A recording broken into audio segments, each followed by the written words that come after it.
பார்த்து வருகிறோம். பொங்கலை முன்னிட்டு சென்னையிலிருந்து ஒரே நாளில் 1.87 லட்சம் பேர் சொந்த ஊர்களுக்கு பயணம் செய்திருக்கிறார்கள்.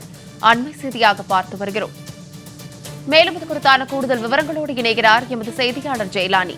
வணக்கம் ஜெயலானி. ஒரே நாளில் 1.87 லட்சம் பேர் சென்னையிலிருந்து சொந்த ஊர்களுக்கு பயணம் செய்திருக்கிறார்கள்.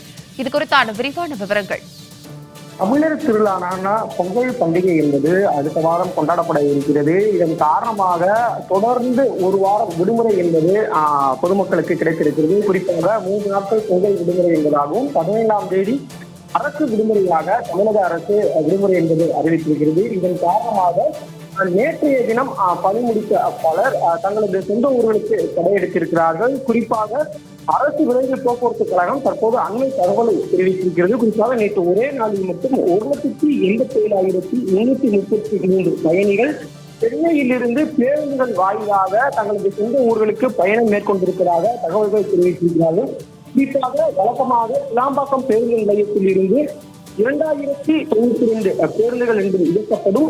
அத்துடன் நேற்றைய தினம் 1314 சிறப்பு பேருந்துகள் என்று இயக்கப்பட்டதாகவும் இதன் காரணமாக ஒட்டுமொத்தமாக 3400க்கும் மேற்பட்ட பேருந்துகளில் 1,87,333 பயணிகள் சென்னையிலிருந்து தங்களது சொந்த ஊர்களுக்கு பயணம் மேற்கொண்டிருப்பதாகவும் இதுவரை பொங்கல் பண்டிகையை முன்னிட்டு சொந்த ஊர்களுக்கு செல்வதற்காக முன்பதிவு மட்டுமே 7,64,777 பயணிகள் முன்பதிவு செய்துள்ளதாக தெரிவித்திருக்கிறார்கள்.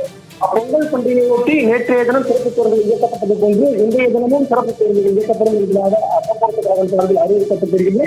எனவே இன்றைய தினமும் 1 லட்சத்துக்கும் மேற்பட்ட மக்கள் தங்களது சொந்த ஊர்களுக்கு பயணம் மேற்கொள்வார்கள் என அறிவிக்கப்பட்டிருக்கிறது.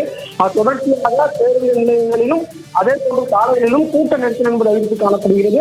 1 லட்சத்துக்கும் மேலான பேருந்துகள் தற்போது நிலவரப்படி 3000க்கும் மேற்பட்ட பேருந்துகளில் 1,87,000க்கும் மேற்பட்ட பயணிகள் தற்போது சொந்த ஊர்களுக்கு பயணம் மேற்கொண்டிருக்கின்றனர். விரிவான விவரங்களுக்கு நன்றி ஜெயலானி.